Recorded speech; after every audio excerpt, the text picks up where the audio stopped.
Agora, senhoras e senhores, é com grande satisfação que recebemos as ilustres autoridades que farão parte desta primeira mesa de honra. Presidente da mesa, doutora Anícia Olga Dantas, juíza de Direito há mais de 20 anos do Tribunal de Justiça do Estado da Bahia.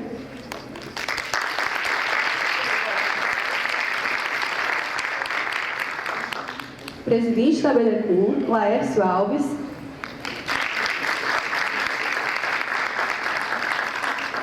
Palestrante, professor Dr. Fred Didier Júnior.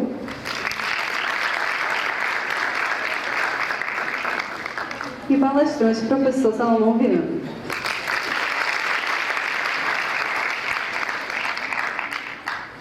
Boa tarde a todos. Em primeiro lugar, quero cumprimentar os meus queridos professores, Salomão Viana, Fred Didier, Laércio, e a todos vocês dizer que é um imenso prazer esse convite de Josiane Sujato para participar desta mesa no primeiro Congresso Baiano de Direito do Consumidor.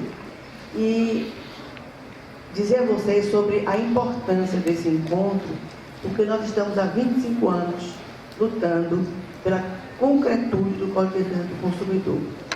Aí vocês podiam perguntar, lutando? Sim, porque as demandas, além de repetitivas, que é um tema que vai ser abordado, elas continuam assoberbando o Poder Judiciário.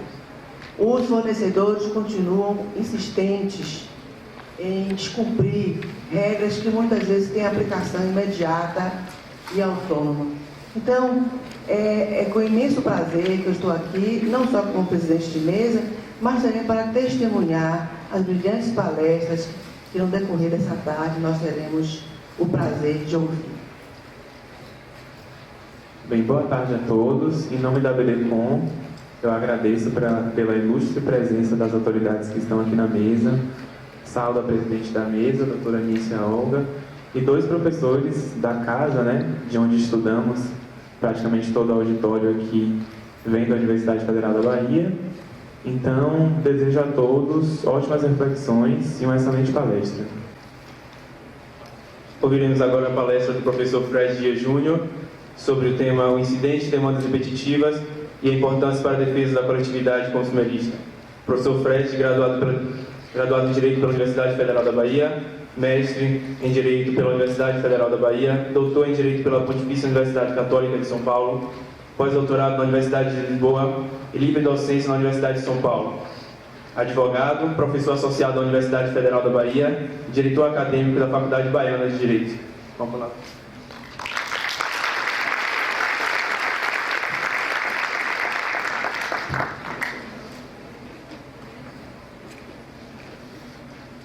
Boa tarde a todos, meus caros. Boa tarde, doutora Olga, Laércio, amigo Salomão. Sempre um prazer estarmos juntos numa mesa, divulgando o novo código, Falta uma semana para o código entrar em vigor. Então, vamos celebrar esse momento histórico. O primeiro código construído numa democracia no Brasil, totalmente gestado e publicado na democracia, um momento realmente importantíssimo. E tentar estabelecer com vocês um diálogo entre um aspecto do código e a defesa dos direitos dos consumidores. Queria pedir desculpa de não estar usando o paletó e gravata. Eu realmente desisti do calor de Salvador. Desisti. Não quero mais mitigar contra o calor de Salvador. Então, eu só vou usar paletó e gravata em Salvador se eu não tiver opção de não usar. Ou seja, o fórum, todas as outras hipóteses eu não tenho condição emocional, física, e eu sou muito gordo, você deve ter percebido, não consigo lidar bem com o calor. Então me desculpem, eu sei que não é do bom tom vir. É um ato de rebeldia, minha, não usar paletó e gravata agora. Mas eu imagino que Josiane não ia ficar chateada comigo. Eu imaginei, por isso que eu vim. A propósito, muito obrigado, Josiane, por ter me convidado. Não sei se Josiane está aqui. Josiane um talento, um patrimônio da Bahia, uma pessoa com uma dedicação, um amor pelo que faz, uma competência impressionantes. Eu tenho uma admiração profunda por Josiane e tudo que ela pede para mim eu faço. Ela pede toda formal, caríssimo professor Fred, eu respondo, diga minha cara. Ela, professor, mas, enfim, eu tinha que vir aqui prestigiá-la, prestigiar os alunos, né? Porque essa associação é a associação dos alunos, não é isso? É um projeto de extensão espetacular, grande ideia dos caras. Pois bem, eu tenho um tema muito técnico, então é chato, não é divertido, é um tema ultra técnico, mas é um tema muito importante porque é uma das grandes novidades do novo código, que é o incidente de resolução de demandas repetitivas, que eu vou, a partir de agora, vou chamar de IRDR, então não tem que ficar falando o tempo todo, incidente de resolução de demandas repetitivas. Vou falar IRDR. O IRDR é uma novidade do Código de Processo de 2015, não tem nada parecido com o Código de 73, está intimamente relacionado à tutela de situações como a dos consumidores, razão pela qual, certamente foi essa, me pediram para falar sobre o assunto. Para que vocês entendam o IRDR, é preciso estabelecer 4 premissas. E a minha palestra vai ser apresentar essas 4 premissas. Eu reputo as 4 premissas teóricas para compreender o IRDR. E à medida que eu for explicando cada uma delas, eu vou fazer as relações com a tutela dos consumidores para vocês perceberem. Então eu explico as premissas e à medida que eu vou explicando, eu vou relacionando com a tutela dos consumidores. Então, o pessoal de TGP, que eu estou vendo aqui, muita gente que é membro do TGP que está aqui, vai ter um pouco de dificuldade natural, que eu vou dizer. Porque esse assunto é um assunto bem mais avançado. Então, eu vou tentar falar da forma mais clara possível, mas o assunto é em si um assunto complexo, não é um assunto fácil. Eu vou logo advertindo. Então vamos lá, são 4 premissas para a gente compreender o que é o IRDR. 4 premissas. Primeira premissa: o IRDR é uma espécie de um gênero. Você tem um gênero do qual o IRDR faz parte. O IRDR é espécie do gênero julgamento de casos repetitivos. Julgamento de casos repetitivos é um gênero que tem como espécie o IRDR, que é o que eu vou falar, e os recursos extraordinários repetitivos. Então você tem o IRDR e os recursos extraordinários repetitivos. Os recursos extraordinários repetitivos já existem no Código 73 e foram aperfeiçoados pelo Código de 2015. Não são por isso uma novidade. A novidade do Código é exatamente a criação de um gênero. Com mais uma espécie além daquela existente no Código 73. Então o IRDR, ele pertence a um gênero, julgamento de casos repetitivos, e isso está muito claro no artigo 928 do Código. O artigo 928 do CPC, ele cria esse gênero. E a criação desse gênero é muito importante do ponto de vista prático. Por que é muito importante do ponto de vista prático? Porque, olha só, você tem 2 espécies. Você tem o IRDR e você tem os recursos repetitivos. Cada uma dessas 2 espécies tem um conjunto de regras que regulam. Você tem as regras que regulam o IRDR, as regras que regulam os recursos repetitivos. Esses 2 grupos de regras compõem o gênero casos repetitivos.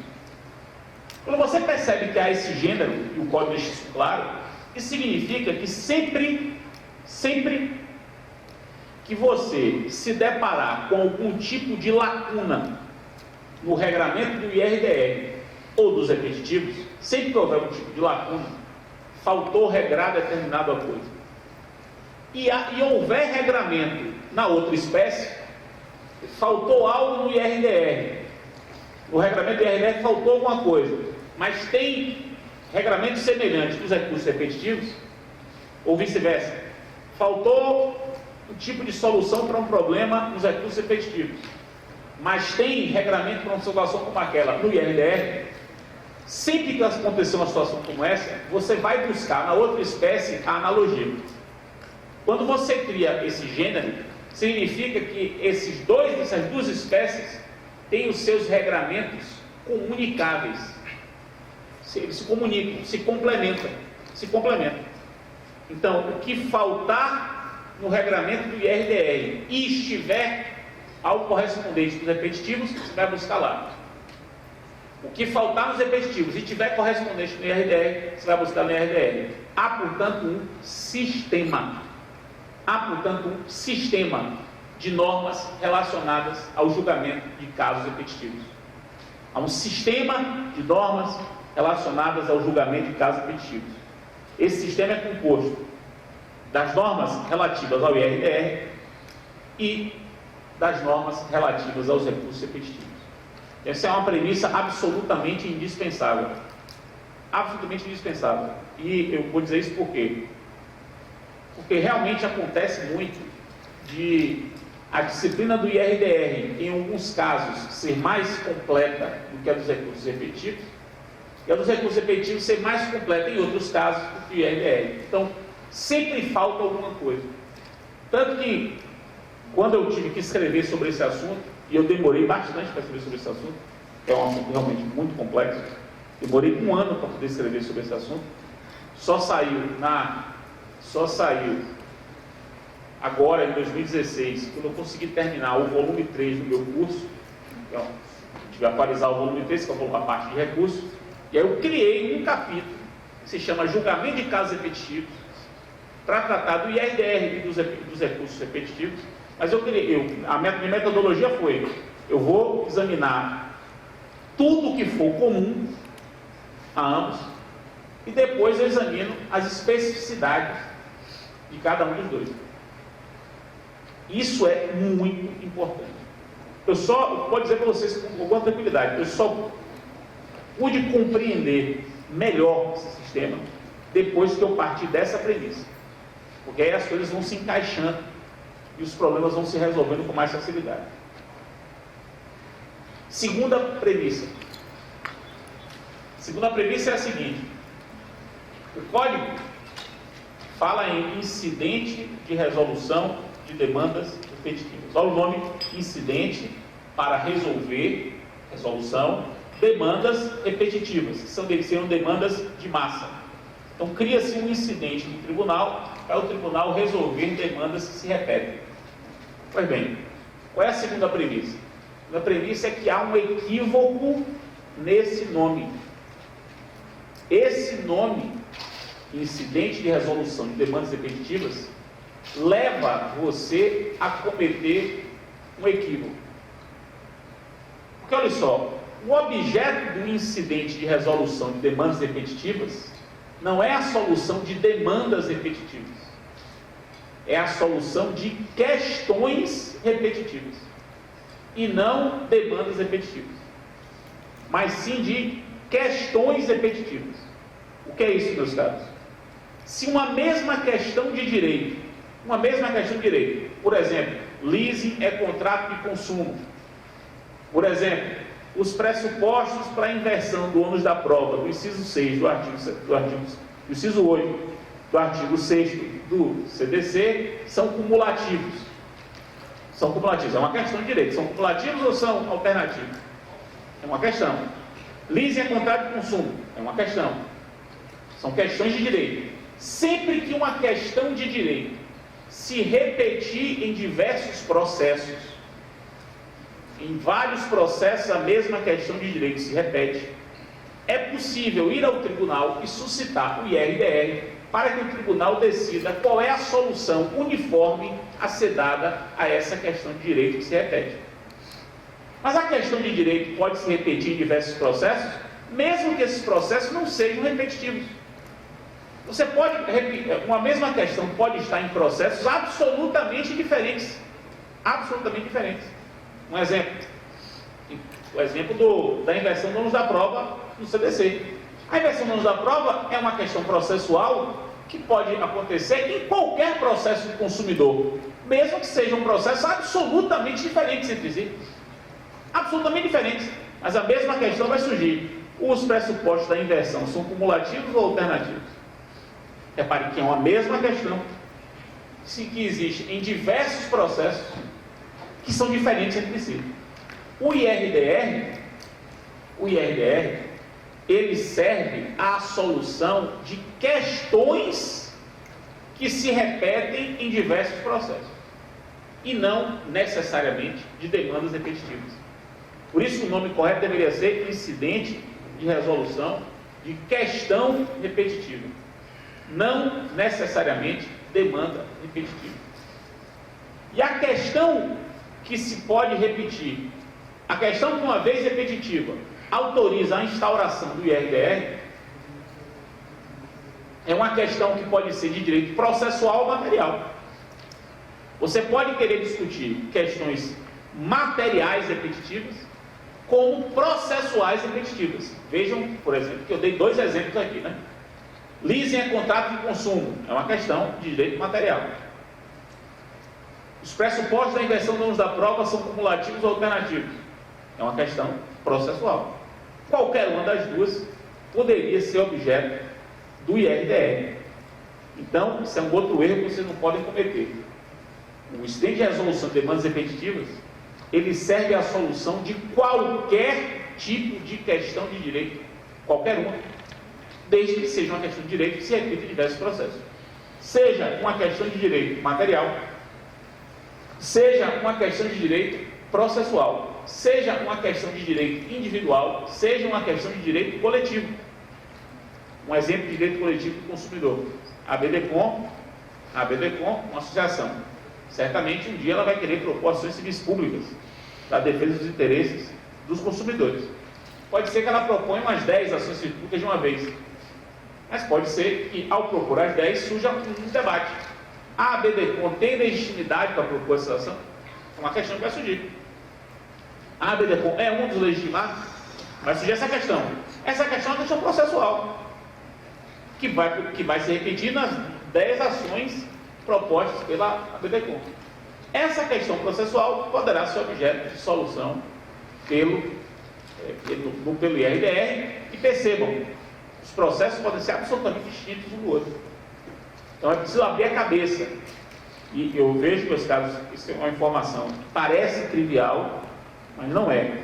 Toda a teoria dos processos repetitivos feita no Brasil é uma teoria imaginando que as causas repetitivas são causas idênticas ou semelhantes. Não se pensa, se esqueceu que a repetição pode se dar em questões processuais. E aí as causas não são nem um pouco idênticas. Mas a questão é a mesma. A questão é a mesma. E outra observação importante é a seguinte: enquanto a tutela coletiva tem uma série de restrições legais para o ajuizamento, a lei veda que você entre com ação coletiva para questões tributárias, veda que você entre com ação coletiva para questões relativas à FGTS, a lei veda. Para o IRDR não há vedação alguma.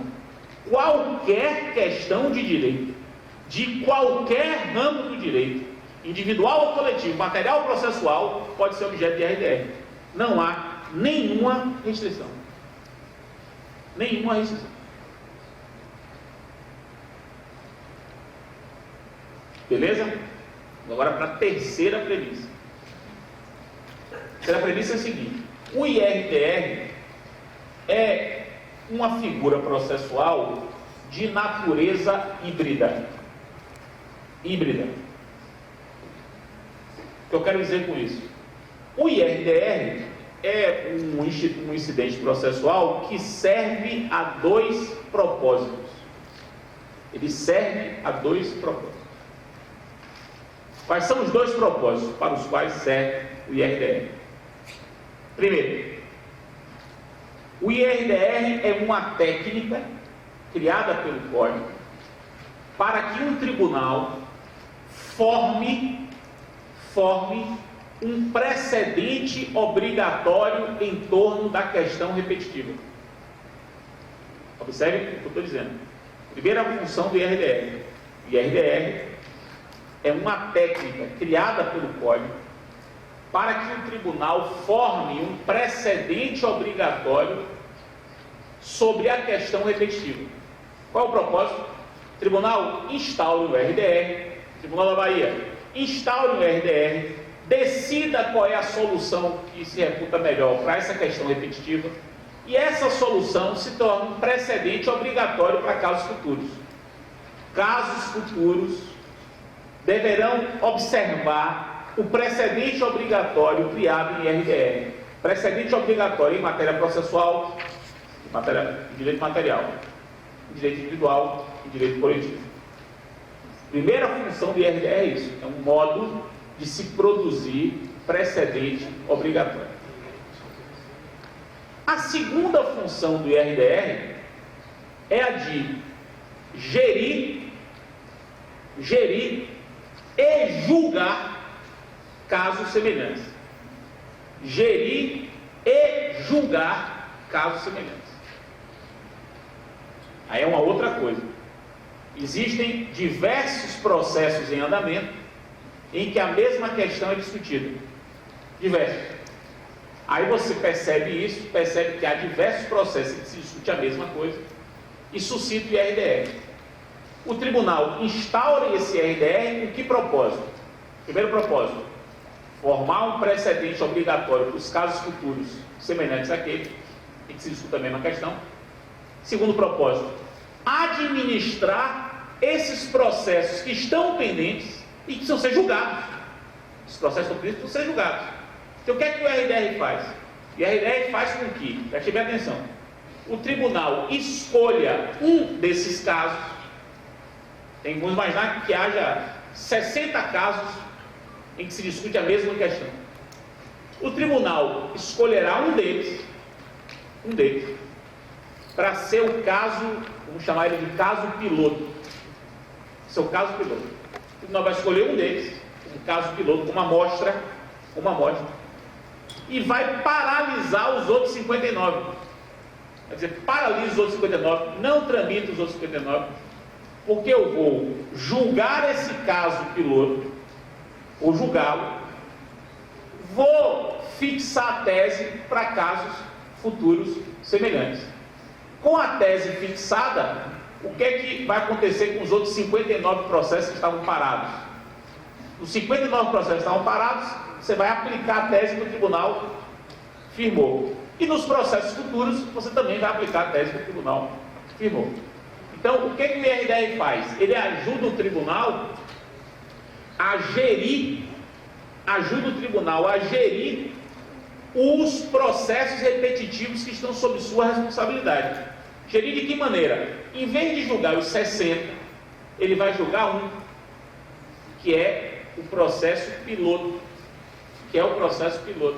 E vai paralisar o andamento dos outros, à espera dessa decisão emblemática, que é uma decisão que vai firmar o entendimento para ser aplicado em todos os outros casos.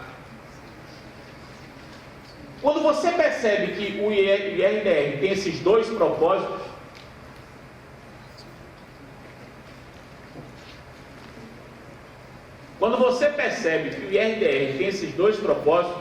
você entende, quer dizer, fica muito mais fácil você entender o regramento do código. Porque olha só, meus caros, toda norma relativa ao IRDR, toda, sem exceção, toda norma relativa ao IRDR, ou é uma norma que serve para que o IRDR forme um bom precedente, ou é uma norma que serve para que o IRDR sirva como um instrumento de gestão de casos repetitivos. Ou é uma coisa, ou é outra. Tudo do IRDR é pensado para isso, para gerar um bom precedente obrigatório e administrar o passivo dos processos que estão pendentes e que precisam ser julgados. Tudo. O que o IRDR faz em relação aos precedentes obrigatórios? O IRDR diz o seguinte, se ligue nisso, isso é muito importante. Mas está no Tribunal de Justiça da Bahia, aí um tribunal decide instaurar um IRDR para discutir uma questão de consumo. Ao fazer isso, o que é que o tribunal está dizendo para a Bahia? Bahia, eu estou instaurando um procedimento para definir qual é a solução para uma questão de direito consumerista que se tem repetido em diversos processos. A solução que eu der a esse incidente vai se aplicar a todos os processos pendentes na Bahia e vai servir como precedente obrigatório para os processos futuros. Isso é muito significativo. Então, o que o tribunal faz? Avisa a população baiana que vai fazer isso para que a população baiana venha e ajude o tribunal a decidir melhor. O que o IRDR faz? Ele amplia o debate, ele amplia o contraditório, ele torna o contraditório muito mais plural, porque ele permite que o tribunal ouça instituições especializadas no tema. Olha a BDCOM. A BDCOM, meus caros, o primeiro IRDR que foi instaurado no Tribunal Baiano, e não se iluda, vai ser rápido, vai ser rápido. Ainda em março vai ter IRDR instaurado. Primeiro IRDR instaurado em matéria consumerista. O que eu, se fosse presidente da Associação Baiana de Defesa do Consumidor, faria? Sem dúvida. Ia pedir para intervir nesse IRDR. Dizer o seguinte: eu, a BDCOM, tenho condições de instituição BDCOM, posso ajudar na construção desse precedente, fornecendo elementos teóricos, práticos, dados. Mas não é só a BDCOM não, porque pode ter uma Associação Baiana de Defesa dos Fornecedores, que vai querer também intervir para dizer: não, eu tenho condição de prestar bons esclarecimentos. E vai ter o Ministério Público do Estado da Bahia, que vai intervir para poder ajudar na formação do precedente.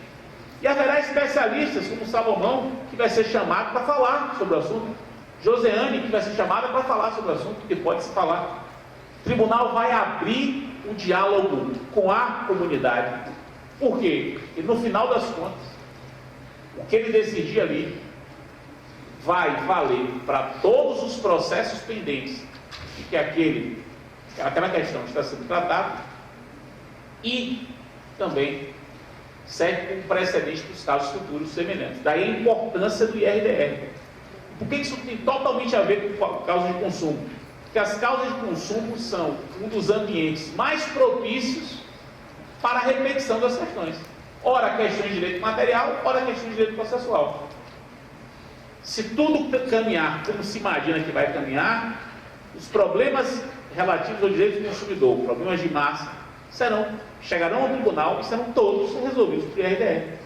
Não foi por acaso que Josiane escolheu esse tema para mim. Porque esse tema, para a tutela dos direitos do consumidor, é absolutamente fundamental no novo código. Então é preciso, a sociedade civil precisa entender qual é o papel dela nisso. Instituições de proteção ao consumidor têm que ficar alertas para participar da formação desse precedente. Participar das audiências públicas que serão marcadas para discutir o assunto. Porque para fixar a tese, o tribunal terá de marcar audiências públicas para ouvir a comunidade, como um lugar como esse. Ouvir a comunidade, o que vocês acham disso? No final das contas, a decisão será a melhor possível, ser a melhor decisão possível. Claro que não vai dizer que é ideal, porque não é ideal, mas tende a ser a melhor decisão possível. A instrução tem que ser a melhor possível. Por isso que se criou um incidente para isso. Você paralisa o processo para discutir a tese, para abrir para a comunidade, para ouvir os especialistas. Por isso que é um incidente, porque você paralisa tudo com esse objetivo. Agora, não é só para gerar um precedente obrigatório, você julgar as causas. Tem 50 processos, por exemplo, eu tenho 60 processos pendentes, que terão que ser julgados. E aí o que se faz? Suspende o processamento de todos e escolhe um piloto. A escolha do piloto, você tem que começar a trabalhar com essa terminologia, caso piloto. A escolha do caso piloto faz toda a diferença. Porque se você escolher um caso piloto em que o advogado seja uma merda, a fundamentação está horrorosa, o debate for pífio, é isso que vai ser o caso que vai servir de base para a construção do precedente, um caso tão mal instruído, tão mal conduzido. Qual é a tendência? A tendência é que os casos pilotos sejam casos produzidos, por exemplo, produzidos pelo Ministério Público. Essa vai ser uma tendência. Em caso de consumo, né? Em caso de consumo. Uma tendência. Por quê? Porque, a verdade, tendencialmente são casos que supõem-se mais bem instruídos, com melhores argumentos.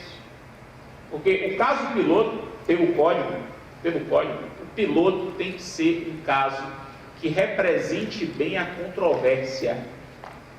O código diz isso. O piloto é o caso que representa bem a controvérsia. Não pode ser qualquer caso. Não deveria ser qualquer caso. Agora, mesmo se o piloto não representar tão bem, com a abertura que o tribunal vai fazer, novos argumentos virão. novos argumentos virão, novas informações, percepção de mundo, percepção do problema. Tudo isso vai ajudar a melhorar a qualidade da decisão. E aí chegamos à quarta e última premissa, para compreender o IRDE. Meus caros, no direito estrangeiro, quase todos os países desenvolvidos têm técnicas para julgamento de questões repetitivas. Porque é um fenômeno que acontece em todos os lugares com maior economia mais significativa. Cada país tem o seu modelo de gestão de casos repetitivos. Normalmente esses modelos variam de dois tipos. Quais são os dois tipos do direito estrangeiro, mais ou menos? O primeiro tipo, que é o tipo do caso piloto. Caso piloto. Qual é a característica desse modelo? Você escolhe um caso, está pendente, um caso. Esse caso vai pilotar a discussão sobre o assunto. O tribunal vai fixar a tese e vai julgar aquele caso. Então o caso é escolhido, ele vai pilotar a discussão. No final das contas, o caso será julgado e o precedente será criado. Esse é o modelo. Um outro modelo é o modelo, se chama modelo, enfim, horrível dizer isso, mas é o modelo do caso modelo. É o modelo do caso modelo, não é caso piloto, é caso modelo. Qual é o modelo do caso modelo?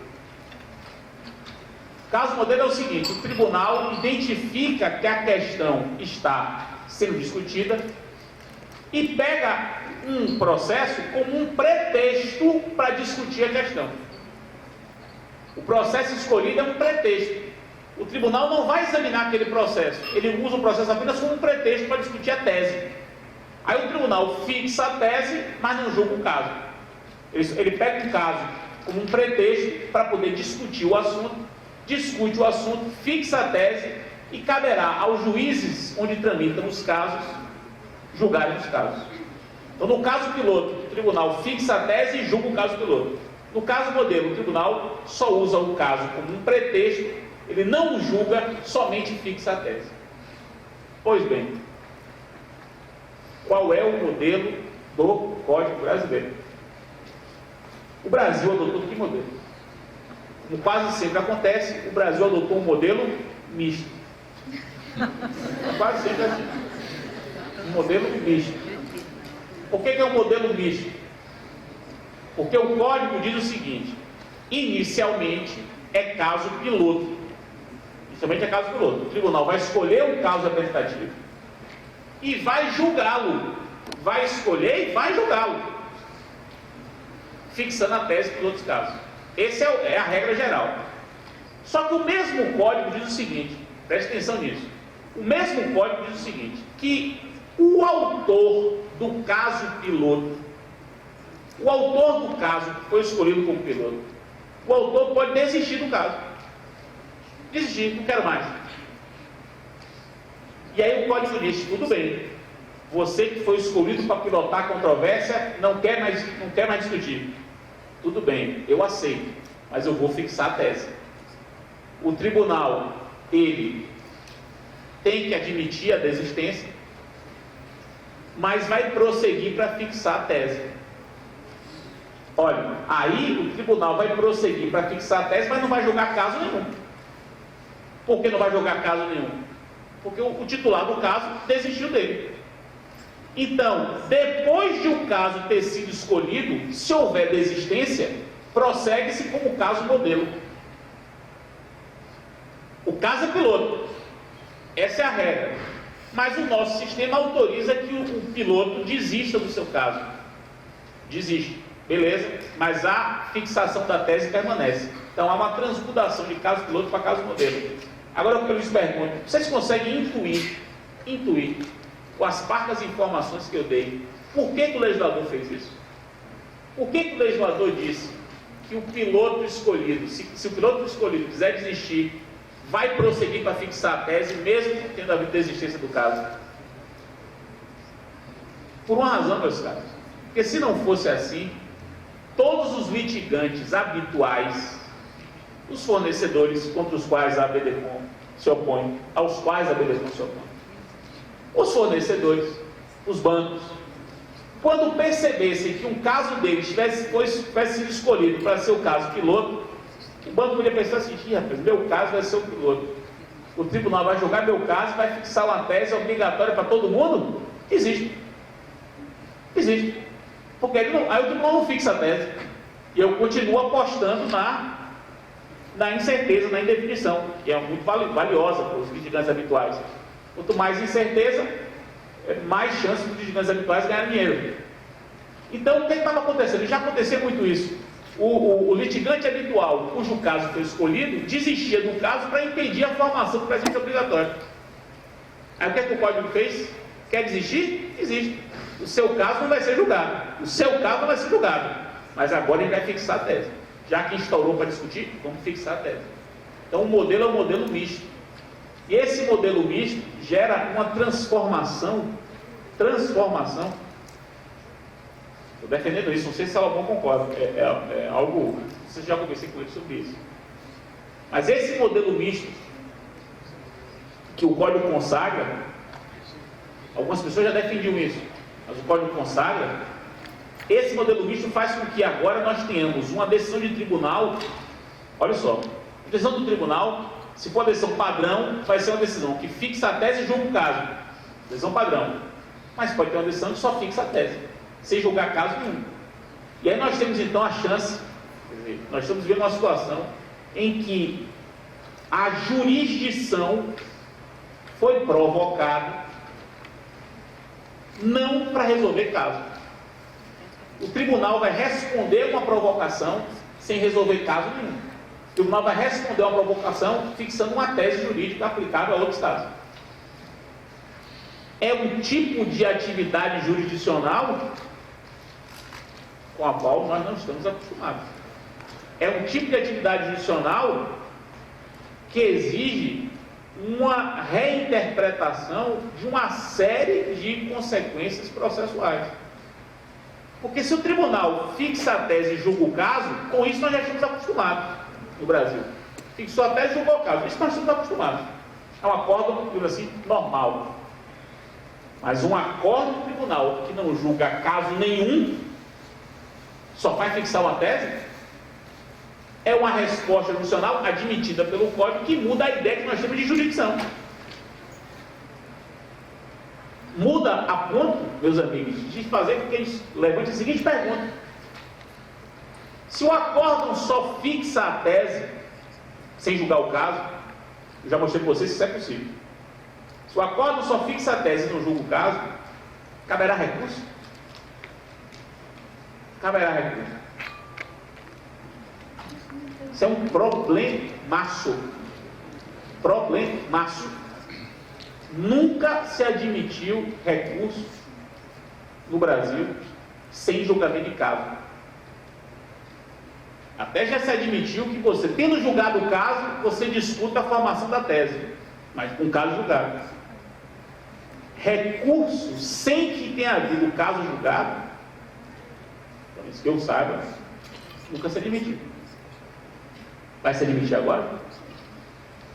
É um mistério. Não, primeiro, o amicus curiae pode recorrer. Pode. Isso não, o Código diz que o amicus curiae pode recorrer. Só que o Código não diz se o amicus curiae pode recorrer. Pode recorrer das duas situações. Ou seja, julgando o caso e fixando a tese. Julgou o caso e fixou a tese. O amicus curiae pode recorrer só da tese? Parece tranquilo. Agora, não está claro, do artigo do Código, se cabe recurso se o acórdão só fixou a tese. Isso é um mistério do Código. Isso é um mistério do Código. Eu passei um ano, não estou exagerando isso, há um ano atrás, eu defendi uma palestra como essa de que não cabia recurso. Não cabia. Quando o acórdão só fixa a tese. Passei um ano. Mas sabe quando você fala uma coisa e você fica pensando, pô, falei isso, eu estou achando que eu sou um reacionário. A minha reação, a minha impressão é de que eu estava sendo reacionário. O que é ser reacionário? Eu estava percebendo que as coisas estavam mudando, mas não estava aceitando mudar. Porque aceitar mudar significa virar a chave da minha cabeça. Virar a chave. Eu tenho que reformatar o meu modo de pensar. Isso exige uma tranquilidade emocional grande para você dar um boot no seu computador cerebral. Então, é nesse ponto. E para uma pessoa como eu, que já tinha isso meio formatado na cabeça, e pensando. Quando chegou 15 de dezembro do ano passado, escrevendo, eu tinha até escrito dessa forma, resolvi fazer isso mesmo, eu estou errado. E estou aceitando recurso. Recurso contra acordo que fixa a sua tese. Isso é uma mudança, sim, muito significativa, porque isso vai mudar a ideia de interesse recursal, muda a ideia de causa decidida nos termos da Constituição. A Constituição fala assim: cabe recurso extraordinário quando houver causa decidida. É o que está na Constituição, causa decidida. O que é causa decidida? Sempre se entendeu que causa decidida é caso decidido. Sempre se entendeu. Sempre. Eu estou propondo uma reinterpretação, uma ressignificação do que seja causa. Para você ressignificar o que é causa, tem que repensar o que é jurisdição. É muito complexo isso. Mas eu estou defendendo. O pessoal de TGP que está aqui, vendo? Quando a gente começar a dar jurisdição, que vai ser o assunto depois da prova, vocês já vão ver jurisdição com essa pegada. De jurisdição não mais como um instrumento de solução de casos de Tício contra Caio, por exemplo. Mas de problemas que podem não ser problemas como os problemas antigamente, caso de Tício contra Caio, o mesmo caso coletivo. Uma questão que se repete em diversos processos passa a ser um problema objeto de jurisdição. Veja que coisa. Estou defendendo isso. Vamos ver o que é que vai dar. A interpretação mais fácil de todas é a seguinte. Mais fácil. Cabem esses dois acordos, acórdão completo e acórdão só com a tese. Ambos são admitíveis, porque isso é texto expresso. Ambos se admitem, mas só o primeiro é recorrível. O outro você não pode recorrer. Você tem que esperar que a tese seja aplicada em algum caso e recorrer daquele caso. É a interpretação mais fácil. Eu estou optando pela interpretação mais difícil, que é a interpretação que significa reconstruir o conceito de causa. E recebi ontem, Salomão, um e-mail de uma pessoa que comprou meu volume 3, esse volume que eu defendo isso. Recebi um e-mail do cara: livro horrível. Já fica pensando, aí vai se fundamentar, né? Livro horrível, vai fundamentar. Fica imaginando os problemas e já quer resolvê-los. Prefiro um livro mais simples que apenas reportem o que está acontecendo. Ele nem mandou e-mail para dizer isso. É muito fácil. Fazer um livro que é uma reportagem é muito fácil. Eu não preciso nem fazer direito para fazer uma reportagem. Basta ser bom jornalista. Fazer uma reportagem. Duro é ter que resolver problema que não foi. Primeiro você concebeu o problema. Imaginar que vai ser um problema. E tentar achar uma solução sem experimentar. Uma solução razoável. Porque este problema vai acontecer daqui a 3 meses. 3 meses vai ter a decisão de RDR, contra a qual vai se discutir: cabe recurso ou não cabe recurso? A minha opinião é essa. Então, meus caros, meu tempo acabou. Espero que tenha despertado esse tema. Eu disse a vocês, é um tema muito técnico, mas é um tema desafiador. Na verdade, é um dos grandes temas, né? Os próximos anos serão anos para enfrentar esse assunto. Eu recomendo vivamente, o melhor trabalho publicado no Brasil sobre RDR. Melhor trabalho, disparadamente, acabou de sair, a dissertação de mestrado de Sofia Temer. Eu participei dessa banca, e foi nessa banca, a partir da leitura desse texto, que eu cheguei à conclusão: eu preciso virar a chave. E com a jovem, com Sofia de 27 anos, escreve esse texto, que é uma bomba atômica, um soco, um murro. Ela enche você de murro. A mim, inclusive, ela me criticava. E ela tinha razão, tanto que eu reconheci aqui e mudei de opinião na questão desse ano. Ela enche você de murro teórico, de murro intelectual.